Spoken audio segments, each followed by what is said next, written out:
E aí, tá gostando dos relatos? Então o que você acha de deixar um like aí no vídeo, hein? Gosta dos relatos? Deixa o seu like, mesmo que seja nos cortes.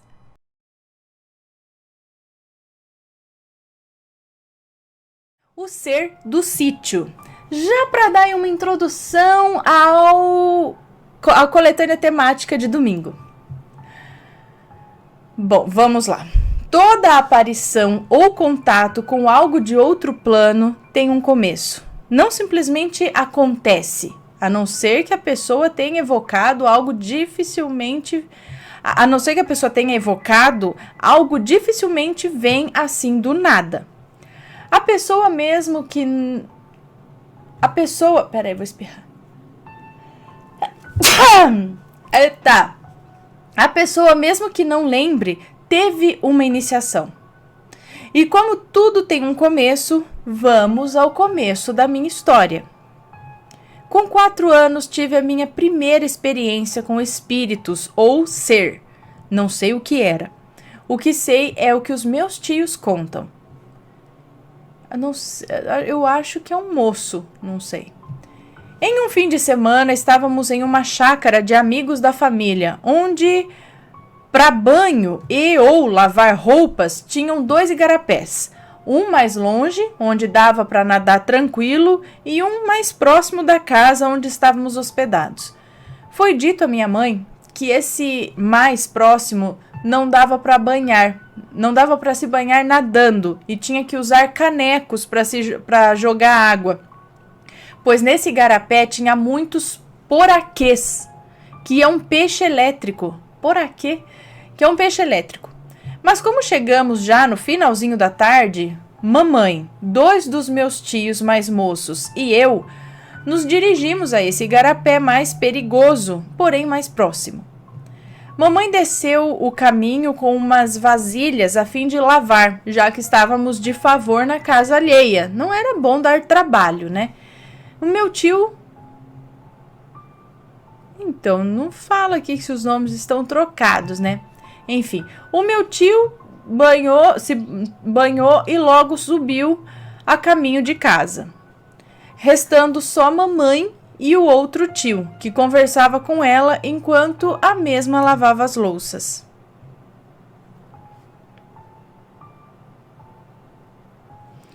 Em dado momento... vou falar aqui os nomes.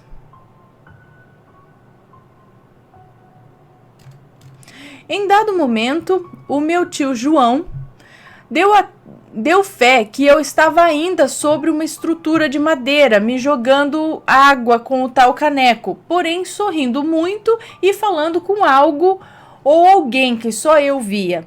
Esse meu tio falou sobre a estranheza daquilo para minha mãe, que se dirigiu até perto de mim e viu quando eu falava com algo invisível. Não, vai você primeiro. E batia palmas e sorria muito e seguia falando, vai você novamente, eu não sei nadar. Ela viu que algo queria que eu pulasse ali na água e provavelmente me afogasse. Correu até mim e perguntou com quem que eu estava conversando. E eu falei que falava com um menino negrinho que queria que eu fosse nadar com ele. No nascer do dia, já fomos embora. Nem preciso falar que ela ficou aterrorizada. Em casa, minha vozinha, que também via coisas, assim como a mãe dela, disse que era o Nego d'Água, uma lenda muito conhecida do Pará. Sou paraense, esqueci de dizer. O tempo passou e pouca coisa do tipo aconteceu. Até que já com 15 anos, a minha família comprou um sítio bem barato. Bem barato até, mas achei normal, pois apesar do tamanho da terra, tinha somente uma casa de madeira com um galinheiro. Meio que um galinheiro acoplado na lateral da casa. Tinha umas plantações e um rio que passava bem perto. Era um paraíso, só que não.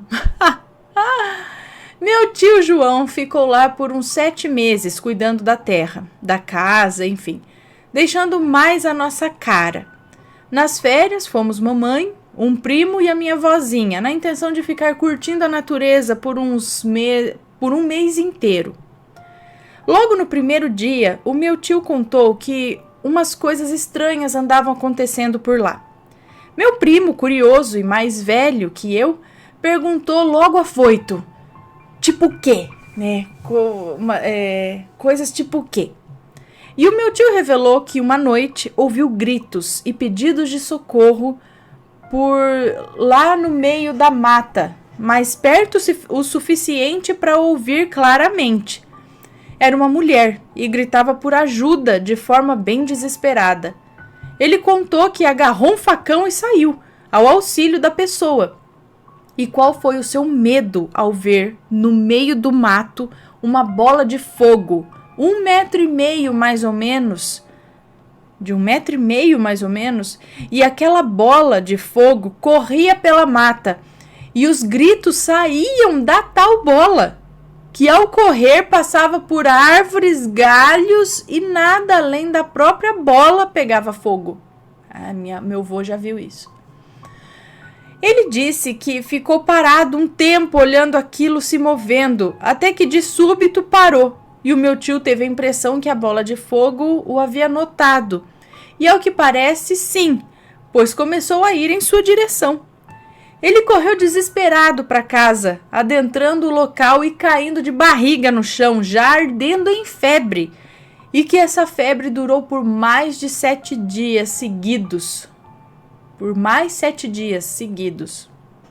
Todos ficaram apreensivos na hora, mas como esse tio João tem a fama de contador de histórias de pescador, logo todos ignoraram. 3 dias depois, um padre, que vinha de uma vila meio longe, pediu pousada por 2 dias, pois ele e seu companheiro de viagem estavam cansados e ainda tinha muita estrada, até Marabá, cidade para onde ele se dirigia. Ele foi bem aceito, minha família toda muito católica, e na medida do possível lhes demos tudo para o conforto. Até as camas que eu e meus primos dormíamos lhe foram cedidas. Na mesma noite da chegada do padre, tivemos provas que o que o meu tio João tinha dito dias atrás era verdade.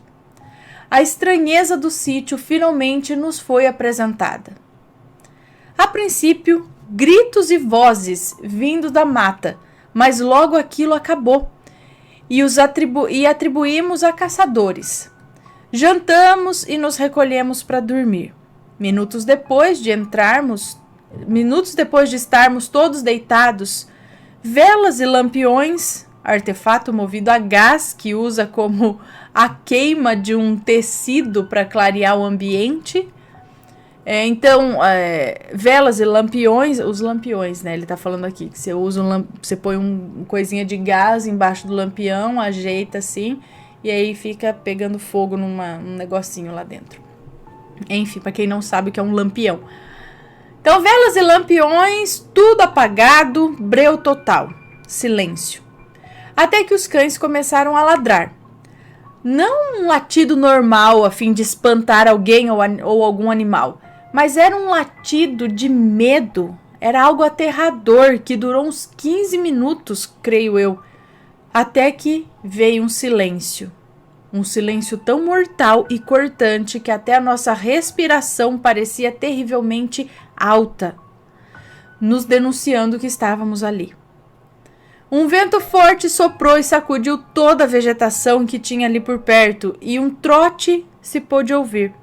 Mas não um trote de cavalo, égua ou burro. Era algo de 2 patas. Isso era nítido. Era como um homem muito pesado que trotava como um animal. Ouvimos também risos medonhos e aterradores.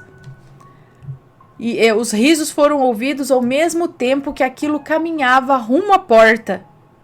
Olhei desesperado para o meu primo que estava deitado perto, numa rede, e o mesmo parecia desesperado. O medo era nítido naqueles olhos. A coisa chegou à porta da casa e passou algo duro na minha cabeça. Eram garras. A coisa chegou até a porta da casa e passou alguma coisa dura na porta. Na minha cabeça eram garras que ele estava passando pela porta. Aquilo era um bicho com garras, ou no mínimo ele segurava algo cortante. O meu tio tentou levantar. A intenção, acho que era reagir ou ver o que era aquilo, mas foi detido pelo segurar forte em seu braço que a minha vozinha lhe deu. Enquanto isso, a coisa lá fora soltou um sorriso meio que gutural, meio distorcido. Todos se entreolharam, aflitos, temerosos. O medo ali não era um sentimento, era algo vivo e estava pairando sobre todos. A coisa, após parar de sorrir, começou a andar de um lado para o outro, na frente da casa, de um lado ao outro. Ao menos se afastou da porta, eu pensei. A porta do quarto abre num baque silencioso, tão silencioso quanto podia, já que além dos passos da coisa, até se alguém piscasse, era possível ouvir. E era o padre e o seu companheiro de viagem. No mesmo instante, o ser lá fora parou novamente. Parou novamente na porta, deu uma arranhada na porta, deu risada e falou: sei que ele está aí. Traz ele para mim. E ria maliciosamente. O padre fez um sinal de silêncio. Foi até a cama em que eu estava com a minha mãe e disse: ele não vai entrar. Vamos rezar. Nada pode mais do que Deus. E todos se aproximaram e começamos a seguir a oração do padre. A reza parou por um momento, ao ouvir batidas na porta, fortes, como se quisessem derrubar a porta. As batidas demoraram pouco tempo, acho, mas aquilo ecoou em mim.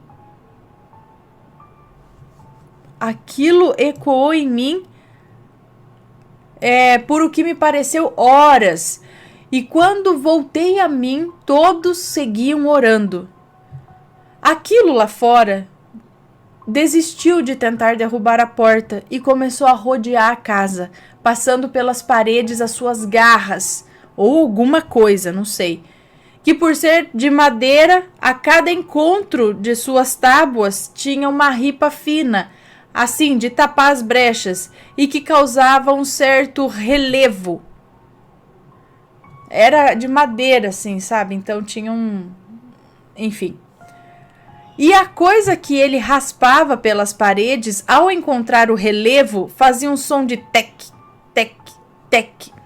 E seguia rodeando a casa sem interrupções, o que era impossível, já que na lateral da casa tinha um galinheiro. Aquilo estaria atravessando o galinheiro? Como? E o que o impedia de entrar na casa, então? Voltei a minha atenção para as orações novamente, até que às 4 da manhã tudo parou de uma vez só. Rezamos mais um tempo até que o padre parou, agradeceu a Deus o livramento e saiu pensativo do quarto. Minha avó se dirigiu à cozinha a fim de fazer um café e todos a seguimos. Todos tentavam entender o que tinha acontecido, menos o padre, que somente fitava o copo com café e de vez em quando tomava um pouco do líquido. Nada falava. Como o nascer do dia, o padre, que deveria ficar mais um dia conosco, já tinha suas coisas prontas para partir e simplesmente disse: olha, eu vou embora, e se eu fosse vocês, não ficaria mais aqui. Olhando em direção à mata, e acrescentou: não tem coisa boa aqui, não. Ele e o rapaz que o acompanhava foram embora, sem nem tomar o café da manhã. Eu acho que se ele soubesse que aquela coisa do lado de fora da casa não o seguiria, Acho que se ele soubesse que aquela coisa do lado de fora da casa não o seguiria, teria ido embora na noite anterior mesmo. Entendi. Após a partida deles, a minha vozinha decidiu ouvir o conselho do padre. Saímos todos de lá antes das 2 da tarde, rumo à cidade. O tal sítio foi vendido meses depois para uns conhecidos, Mas antes, os mesmos foram prevenidos do que tínhamos vivido ali. Sorriram bastante e falaram que isso não existe.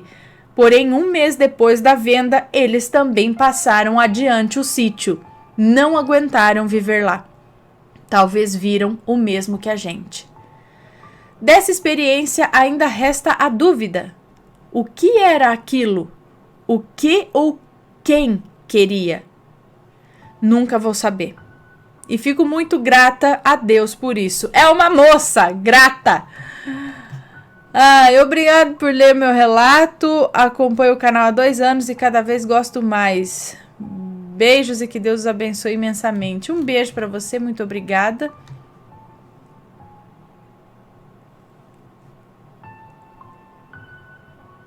É uma moça que nos conta. Então, não sei, mas o bicho queria o padre, pelo visto. Mas por quê? O padre sabia de alguma coisa? Alertou o pessoal? Não sei, gente, não sei. Sei que isso é aterrorizante, né?